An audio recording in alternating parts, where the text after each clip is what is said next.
Assalamualaikum warahmatullahi wabarakatuh. Halo teman-teman, pada kesempatan kali ini kami dari kelompok 9 akan memaparkan hasil diskusi kelompok terkait materi vokal, semivokal dan diftong, dan juga asimilasi fonetis. Namun sebelum itu, izinkan saya untuk memperkenalkan anggota-anggota kelompok kami terlebih dahulu. Yang pertama adalah saya sendiri, Adenia Tafana.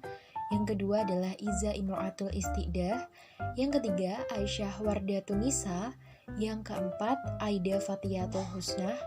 Dan yang kelima adalah Ning Imas Ati Zuhratul Afifah. Langsung saja kita ke materi yang pertama, yaitu vokal. Vokal adalah bunyi bahasa yang dihasilkan dengan getaran pita suara dan tanpa penyempitan atau hambatan dalam saluran suara di atas glotis. Ada beberapa cara untuk menggolong-golongkan bunyi vokal ini. Yang pertama, menurut posisi lidah yang membentuk ruang resonansi. Yang kedua, menurut posisi tinggi rendahnya lidah. Yang ketiga, menurut peranan bibir dalam pengucapan vokal. Yang keempat, menurut lamanya posisi alat-alat bicara dipertahankan. Dan yang kelima, menurut peranan rongga hidung. Klasifikasi vokal menurut posisi lidah yang membentuk ruang resonansi ini digolong-golongkan atas vokal depan atau front vowels, vokal tengah atau central vowels, vokal belakang atau back vowels. Yang pertama adalah vokal depan.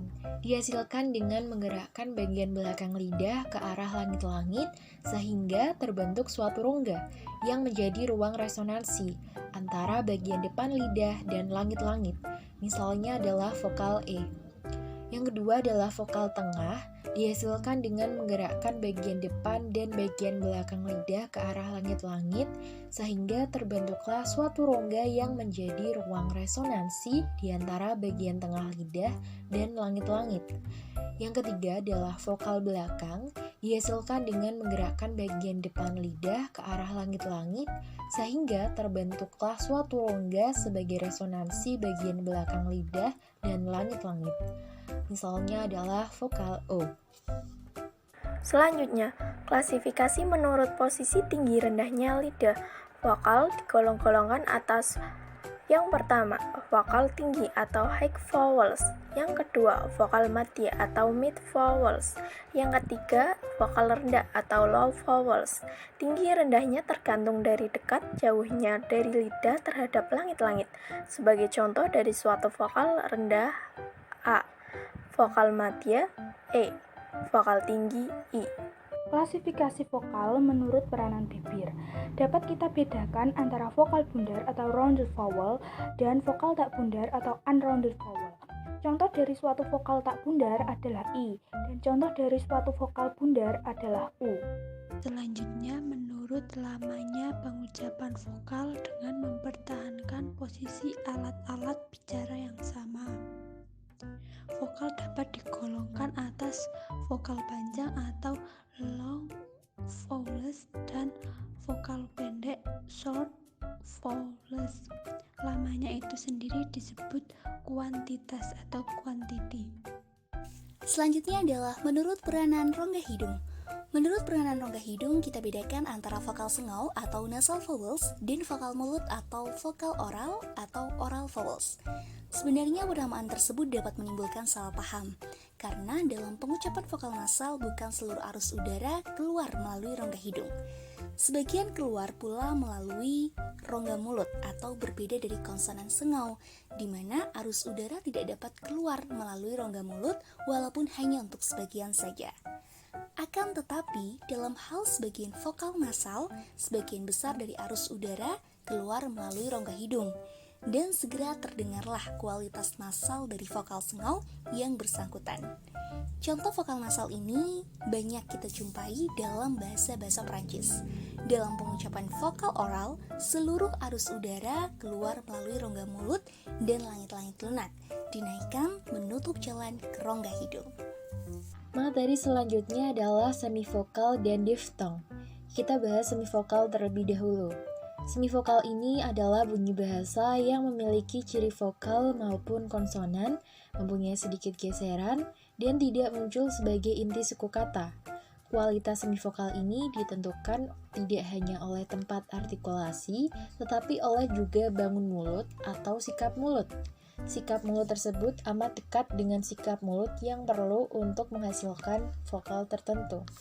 Contoh-contoh dari semivokal, yaitu misalnya vokal I adalah vokal yang paling tinggi yang ada. Walaupun demikian tidak berarti bahwa lidah tidak dapat dinaikkan lebih dekat pada langit-langit. Seandainya peninggian itu terjadi, maka terjadilah alur sempit di antara lidah dan langit-langit, dan hasilnya adalah konsonan C. Peninggian tersebut tidak cukup untuk mencapai tempat artikulasi yang dapat dengan tepat kita pastikan. Jadi masih ada sisa dari ciri-ciri vokal. Oleh sebab itu, bunyi J kita sebut semivokal. Demikian pula bila vokal U yang merupakan vokal bundar. Mengenai pembundaran lebih sempit lagi, maka alur yang terjadi terlalu sempit untuk menghasilkan vokal yang sejati. Maka dari itu, U adalah semivokal. Dan contoh lain pula, bunyi W. Yang tadi adalah bunyi W yang bundar, artinya W yang bilabial. Akan tetapi, bunyi W itu dapat diartikulasikan juga secara labiodental, artinya bibir bawah didekatkan pada gigi atas, tetapi tidak sedemikian dekat sehingga menjadi bunyi V. Maka dari itu bunyi W yang labiodental itu juga dipandang sebagai semivokal. Mengenai pengertian diftong, diftong adalah dua vokal yang berurutan yang diucapkan dalam satu hembusan nafas atau denyutan nafas. Pada waktu pengucapannya ditandai oleh perubahan gerak lidah dan yang berfungsi sebagai inti suku kata. Diftong sering dibedakan menurut perbedaan tinggi rendahnya dari unsur-unsurnya, yaitu diftong yang naik atau rising diftong.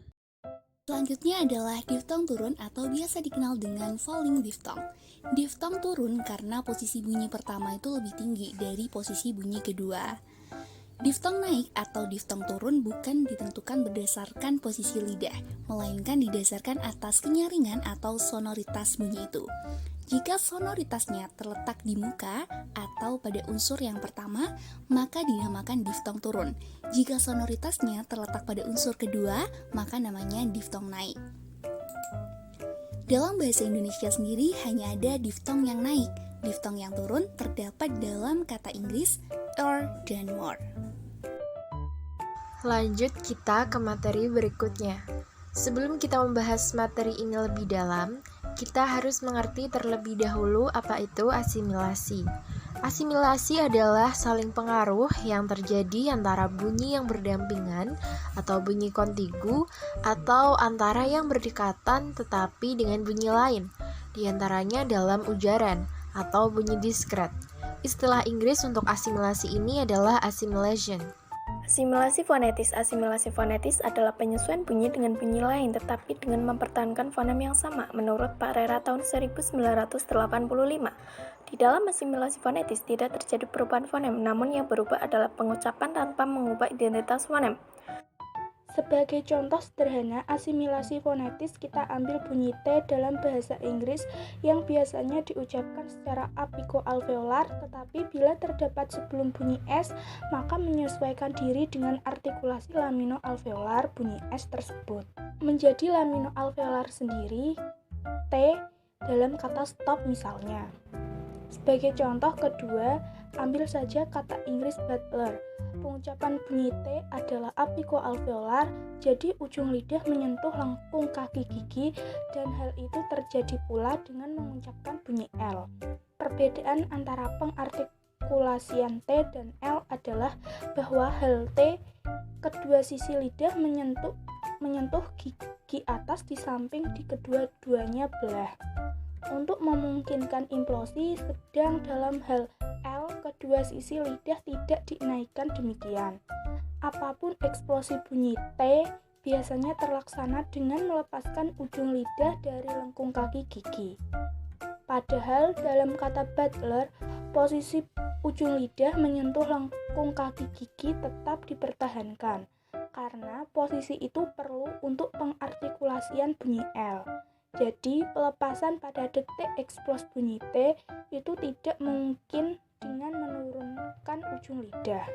Maka dari itu yang diturunkan adalah kedua sisi lidah. Eksplosi semacam ini disebut letupan samping atau side explosion. Hal itu terasa Anda diajak mencoba merasakannya. Contoh asimilasi fonetis dalam bahasa Indonesia. Dalam bahasa Indonesia, asimilasi fonetis terjadi pada bunyi nasal pada kata tentang dan tendang. Bunyi nasal pada kata tentang diucapkan apikodental karena bunyi yang mengikuti T juga apikodental. Bunyi nasal pada tendang diucapkan apikoalveolar karena bunyi yang mengikutinya D juga apikoalveolar. Perubahan bunyi nasal tersebut masih dalam lingkup alofon dari fonem yang sama. Berdasarkan pemaparan materi di atas, dapat kami simpulkan bahwa vokal itu merupakan bunyi bahasa yang dihasilkan dengan getaran pita suara dan hambatan dalam saluran suara di atas glotis. Kemudian, semivokal sendiri merupakan bunyi bahasa yang memiliki ciri vokal maupun konsonan, mempunyai sedikit geseran, dan tidak muncul sebagai inti suku kata. Diftong sendiri merupakan dua vokal yang berurutan yang diucapkan dalam satu hembusan nafas atau denyutan nafas. Pada waktu pengucapannya ditandai oleh perubahan gerak lidah dan yang berfungsi sebagai inti suku kata. Dan yang terakhir adalah asimilasi fonetis, merupakan penyesuaian bunyi dengan bunyi lain di sekitarnya, tetapi dengan tetap mempertahankan fonem yang sama.